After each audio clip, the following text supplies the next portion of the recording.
और प्लेटफॉर्म पर लगी घड़ी टूट कर गिर गई। ट्रेन का दरवाजा धीरे धीरे खुल चुका था।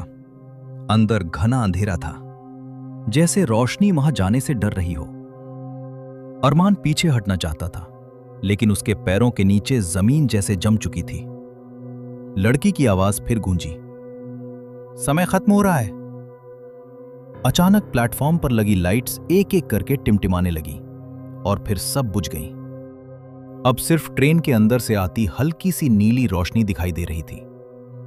अरमान ने हिम्मत जुटाई और धीरे धीरे ट्रेन के दरवाजे के पास पहुंचा। अंदर झांकते ही उसका दिल रुक सा गया। डिब्बे के अंदर बैठे लोग बिल्कुल स्थिर थे, जैसे किसी ने उन्हें समय में रोक दिया हो।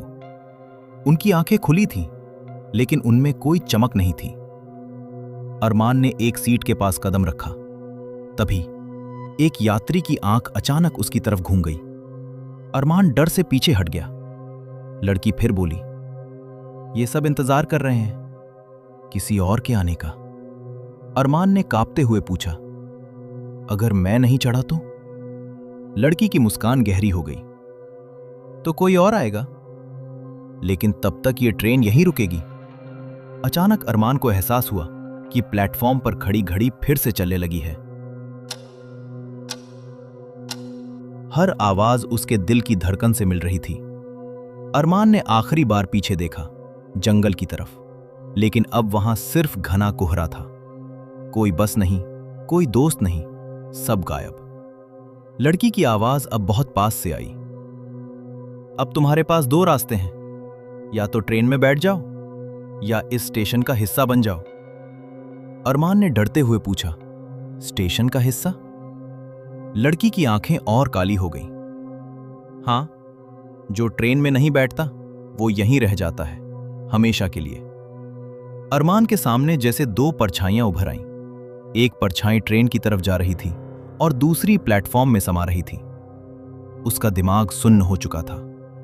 तभी ट्रेन के अंदर बैठे एक यात्री ने बहुत धीमी आवाज में कहा, भाग जाओ। अरमान चौंक गया। उसने ध्यान से देखा, वो वही बस ड्राइवर था, लेकिन उसका चेहरा धुंधला पड़ रहा था, जैसे वो मिटता जा रहा हो। ड्राइवर की आवाज फिर आई, ये ट्रेन किसी को छोड़ती नहीं। अचानक ट्रेन के अंदर से हाथ बाहर बढ़ने लगे, धीरे धीरे, जैसे वो अरमान को खींचना चाहते हों। लड़की चुपचाप देख रही थी।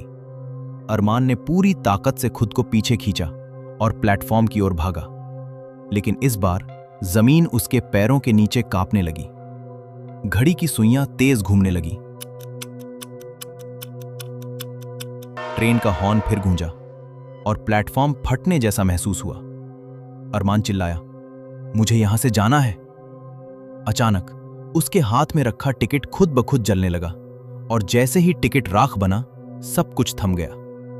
ट्रेन की आवाज बंद, घड़ी रुक गई, लड़की गायब और अरमान खुद को फिर से उसी जंगल के रास्ते पर खड़ा पाया। सामने बस खड़ी थी, ड्राइवर सीट पर बैठा था, जैसे कुछ हुआ ही नहीं। दोस्त उसे आवाज दे रहे थे, अरमान कहां चला गया था?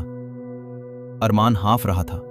उसने पीछे मुड़कर देखा, जहां स्टेशन होना चाहिए था वहां सिर्फ घना जंगल था, लेकिन उसके हाथ में टिकट की जली हुई राख अब भी थी और दूर कहीं से फिर वही हॉर्न की आवाज आई।